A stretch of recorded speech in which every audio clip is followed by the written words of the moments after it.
ମୋ ବସ୍ ଯାତ୍ରୀଙ୍କ ପ୍ରତିକ୍रिୟା ନେଲେ ଗୃହ ଓ ନଗର ଉନ୍ନୟନ ବିଭାଗ ମନ୍ତ୍ରୀ ଡାକ୍ତର ମହାପାତ୍ର।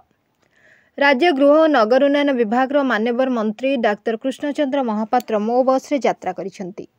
ସେତିକିରେ ନୁହେଁ, ମୋ ବସ୍ରେ ଯାତ୍ରା ସମୟରେ ସାଧାରଣ ଯାତ୍ରୀଙ୍କ ପରି ନିଜ ପାଇଁ ମୋ ବସ୍ରେ ଟିକେଟ୍ ମଧ୍ୟ କାଟିଛନ୍ତି ଓ ସାଧାରଣ ଜନତାଙ୍କଠାରୁ ମୋ ବସ୍ ବିଷୟରେ ପ୍ରତିକ୍ରିୟା ନେଇଛନ୍ତି। ଗଣମାଧ୍ୟମକୁ ସୂଚନା ଦେଇ କହିଛନ୍ତି ଯେ ମୋ ବସ୍ ସେବା ନାଗରିକଙ୍କୁ ସୁବିଧାଜନକ, ସ୍ଥାୟୀ ଓ ନିରାପଦ ଯାତାୟାତ ବିକଳ୍ପ ଯୋଗାଉଛି। ବସ୍ରେ ନିୟମିତ ଯାତ୍ରୀମାନଙ୍କ ସହିତ ବିସ୍ତୃତ ଆଲୋଚନା ହେବ। ନାଗରିକଙ୍କ ଆବଶ୍ୟକତାକୁ ଆଧାର କରି ବସ୍ ସଂଖ୍ୟା ବୃଦ୍ଧି କରାଯିବ। ଆମେ ବିଭିନ୍ନ ସମୟରେ ପରିସ୍ଥିତିକୁ ଅନୁଧ୍ୟାନ କରୁଛୁ। ଆବଶ୍ୟକ ସ୍ଥଳେ ଅଧିକ ବସ୍ ସେବା ଯୋଗାଇ ଦିଆଯିବ। ଏହା ସହିତ ସେ ଆହୁରି ମଧ୍ୟ କହିଛନ୍ତି ଯେ ପ୍ରଧାନମନ୍ତ୍ରୀ ଇ-ବସ୍ ସେବା ଅନ୍ତର୍ଗତ ଯୋଜନାରେ କ୍ରୁଟ୍କୁ 400 ଇ-ବସ୍ ଅଣାଯିବ। ବିଗତ 6 ବର୍ଷ ମଧ୍ୟରେ କ୍ରୁଟ୍ ମୋ ବସ୍ ସେବା ଯୋଗାଇବାରେ ଶ୍ରେଷ୍ଠ ପ୍ରଦର୍ଶନ କରିଆସୁଛି। ଚଳାଚଳ କରୁଥିବା ସମୁଦାୟ ବସ୍ରୁ 63ଟି ଇ-ବସ୍ ଚଳାଚଳ କରୁଛି।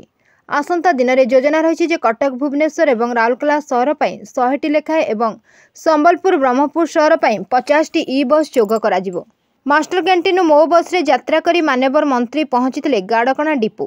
ଏହାପରେ କ୍ୟାପିଟାଲ ରିଜିୟନ ଅର୍ବାନ ଟ୍ରାନ୍ସପୋର୍ଟ ପରିଚାଳନା ନିର୍ଦ୍ଦେଶକ ତଥା ଭାରତୀୟ ପୁଲିସ ସେବା ଅଧିକାରୀ ଶ୍ରୀ ଅରୁଣ ବୋଥ୍ରାଙ୍କ ପକ୍ଷରୁ ସ୍ୱାଗତ କରାଯାଇଥିଲା।